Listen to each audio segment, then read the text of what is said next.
అండి ఇదిగోండి ఈవేళ వరి నూక ఉప్మా చేసుకుంటున్నాం మేము. అదో ఒక కప్పుడు వేరుశనగ పచ్చెనగపప్పు, జీలకర్ర, మినపగుళ్ళు, టమాటో, వేరుశనగ పలుకులు, కరివేపాకు, పచ్చిమిరపకాయ ముక్కలు, ఉల్లిపాయ ముక్కలు, అల్లం ముక్కలు. స్టవ్ వెలిగించి గిన్నె పెట్టాం కదా. ఇప్పుడు ఈ రవ్వను వేపుతున్నాను. రవ్వ ఎగిపోయింది కదా, ఇలా వేపుకోవడం వల్ల ఉప్మా పొడి పొడిగా అంటుకోకుండా వస్తుంది అనేది వేపుతున్నాము. ఇప్పుడు ఉప్మాకు సరిపడా కొద్దిగా ఆయిల్ వేస్తున్నాము.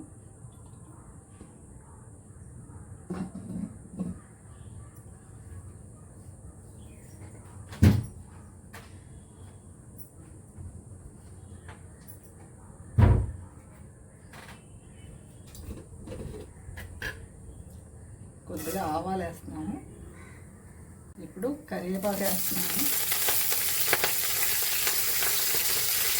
తర్వాత జీలకర్ర, శనగపప్పు, మినపప్పు వేస్తున్నాము.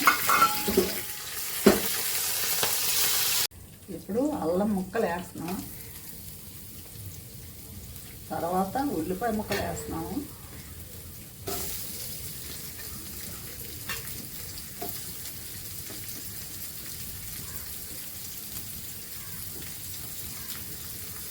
ఇప్పుడు పచ్చిమిరపకాయ ముక్కలు వేస్తున్నాము. ఇప్పుడు టమాటా ముక్కలు వేస్తున్నాము.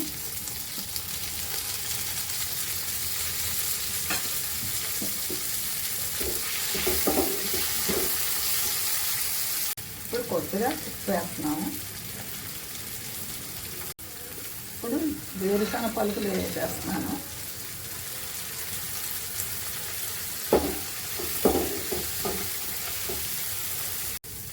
వేగిపోయి కదా. ఇప్పుడు ఈ కప్పుతో ఒక కప్పు నూక తీసుకున్నాం కదా, కప్పుతో 2 కప్పులు నీళ్ళు వేస్తున్నాను.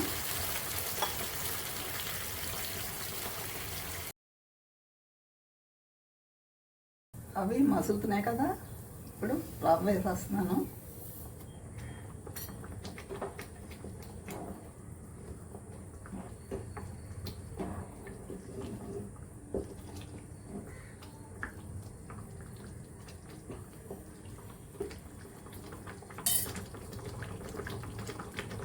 ఇదిగోండి ఉప్మా రెడీ అయిపోయింది. పొడి పొడిగా వరి నూకతో టమాటా ఉప్మా.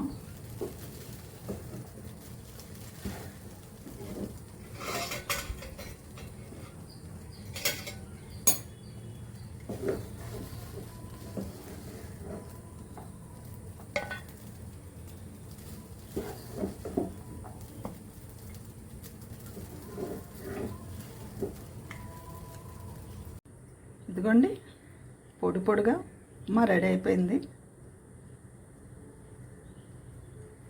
మీకు నచ్చితే ఒక లైక్ కొట్టండి, సబ్స్క్రైబ్ చేసుకోండి.